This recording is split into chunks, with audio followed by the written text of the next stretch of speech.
all these young guys? I mean, the whole year's kind of felt a little different because every time we go through something, it's kind of for the first time. So, it hasn't held us back, but I don't think when you're a veteran player and you go through a tough time, okay, you have something to fall back on. These guys have kind of been doing it as they're learning. Now, they've done a pretty good job of it. We just told them, now, just play the game the way you know how to play baseball. That's, this is why they work so hard, is to get to this where they can enjoy, and embrace the competition. I don't see them backing down. There's no crystal ball. Tampa's going to probably do the same thing, but see how we do. Spring training, every year you still say, like, the first day you get butterflies or you have those jitters. Maybe this is a better question for tomorrow, but do you still have some of those feelings now on the? Oh, I'll be scared to death tomorrow. I mean, I was nervous yesterday in the 9th inning. That'll never change. I don't know. I can remember back all the way back at 16, before the first game of the World Series. I went out to the dugout like an hour early because I had anxiety, and Knapp was out there. I'm like, "What are you doing out here?" He goes, "I'm scared to death." Like, me too. But I mean, it as long as it doesn't get in the way, that's okay. You want to use it to your advantage. If you're a player, use the adrenaline to your advantage. It just, that's. You don't want to back away now. You don't want to shy away now. Why do you think you still have that feeling? Is it just how much you love competing, and it's?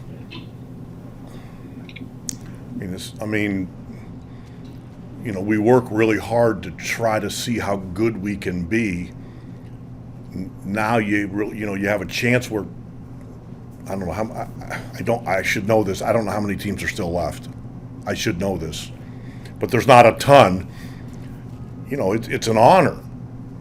So you want to enjoy. I don't think you need to wait till the end to see if you win to think like, well, did I enjoy this?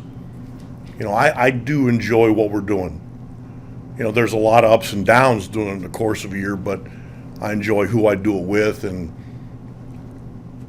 again, it doesn't mean there's not difficult times or difficult conversations, but we're pretty fortunate here. We got a good group, and we know that. So, as you know, I played for you 25 years ago. All right. So thanks for that. So just remind you. So can you give me a sense of, like, Terry Francona, the manager in 1998 and 2022? I mean, how are you different? Well, I had a lot more energy then. I could throw batting practice. You know what, Dougie? I mean, I knew I was learning on the run then, and I knew it. But I also knew how I felt about the players. And then when you get with teams that maybe have a little bit deeper roster, but you still know how you feel about the players, that's when it has a chance to get pretty special. I mean, looking back, those 4 years were I learned so much. But I really felt like I needed to, you remember that nucleus. It was you and Bronya and Roland and Lieberthal, young guys that were still finding their way in the league. And I felt like it was my responsibility to kind of protect you guys a little bit and help you learn how to get there, even if that meant taking some bullets myself. I still feel that way. I'd rather somebody from the media think that I don't know what I'm doing rather than throw a player under the bus. I just think it works better that way. Terry, I'm sure you're preoccupied with trying to outwit the other manager, but what kind of challenges can Shane McClanahan pose? Well, I think he's thrown 161 innings and 112 hits. That's a pretty good one right there. They just, they go about it a little differently than most teams, and they're used to doing it that way. So, you're going to have some balance in your lineup, because they're going to come at you with not just left-right, but different ways of left-right.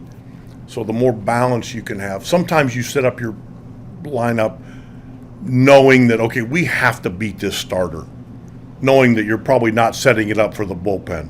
I think you need to keep that in mind, that bullpen's out there and how they're configured when you do your lineup. And as far as McClanahan, you guys did okay against him in July.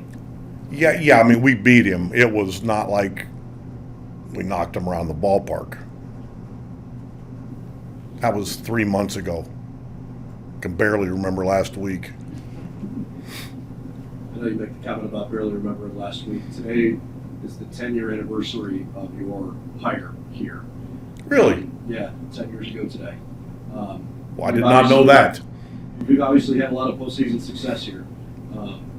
As fans get excited for this time of year, what would you like to share about what you most enjoy about postseason baseball?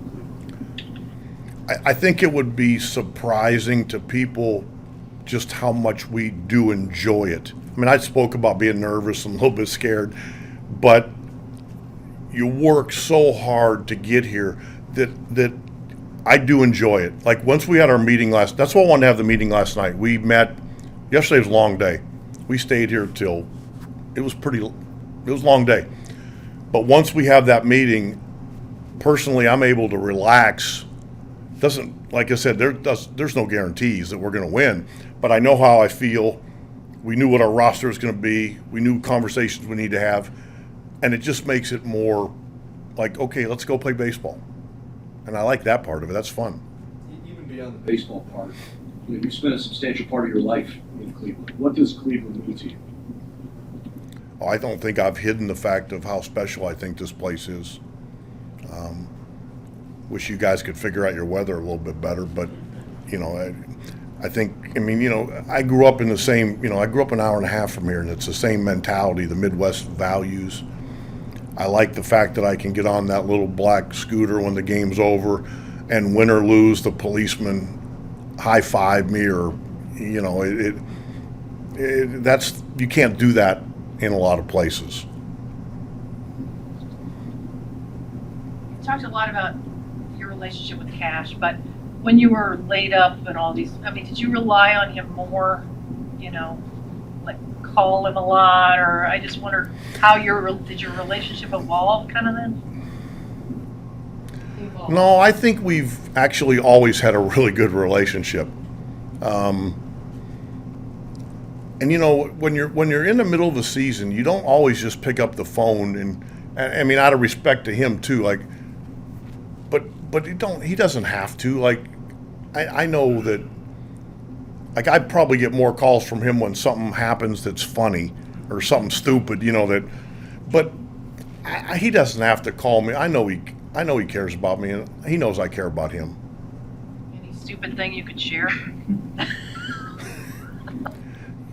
We were reminiscing a little bit the other night, and we were talking because he had mentioned that my first year here, remember Santana was catching, and Santana had backpicked in a situation that I didn't think was a very good time to do it. And I kind of had my arm around him, and I said, now, Carlos, this is why we don't do this, and let's move forward. He looked at me and he goes, do you remember when I did that in Boston? And I said, no. He goes, you put your arm around me and said, dumbass, if you ever do that again.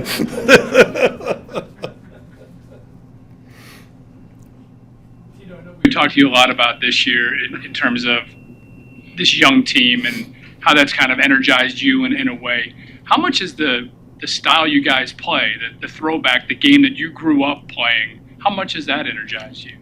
A lot. The fact that these guys bought in so much, and then Valleca really, really did a good, you talk about every day having to show up, because we don't have the ability to kind of, usually hit a 3-run homer and maybe play a sloppy game and win, But to see all the work that everybody puts in, and how, like, listening to him last night, his preparation just for that meeting makes you feel good. But I love the way I would think our team is an easy team to like. they're good kids. I know we got a couple that aren't kids, but they're good people, and they treat the game with so much respect. I hope people want to show up and help them out because they deserve it.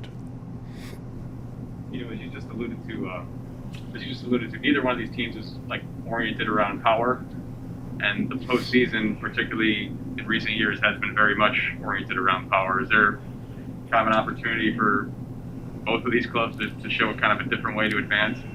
Well, I mean, one of us is gonna. I'm not that smart, but I bet you one of us moves on. But I mean, I don't want to get too far ahead. Again, I wish we did hit some 3-run more homers, but we have what we have, and so rather than make excuses, we're trying to find a way to win.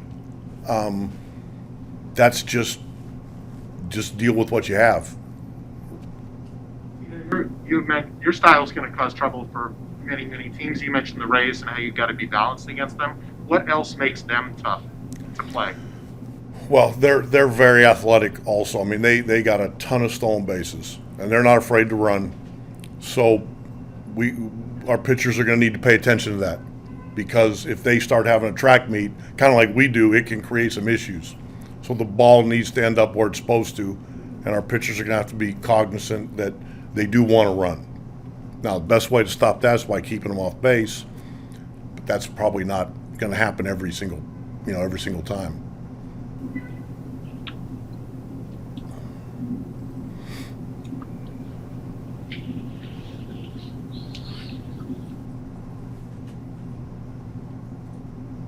Does everybody have the green light?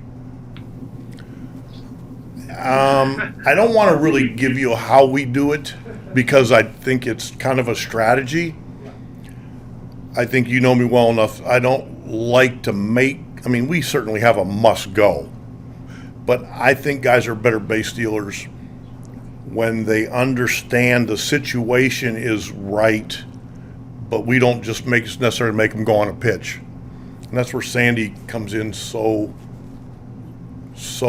much. Does that make sense? Like, I don't want to be looking up, somebody's running, and I'm like, why the hell are we running there?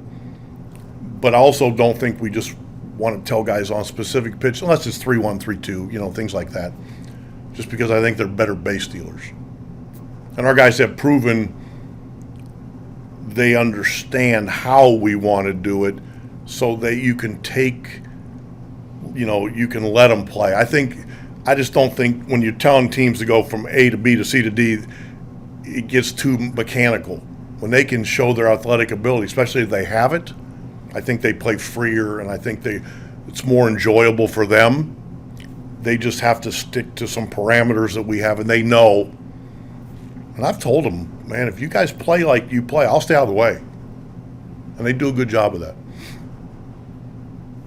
Every time you see Kluber, does it take you back? Do you have flashbacks to his big? I don't flashback too well. Like I was telling earlier, I barely remember last week. I mean, he could be in 15 different uniforms, and there'll always be a fondness for him. What he accomplished here, how he accomplished it, the kind of kid he is. Those will always be wonderful memories, always. Now, if he pitches, we want to beat him. But that doesn't take away from how we feel.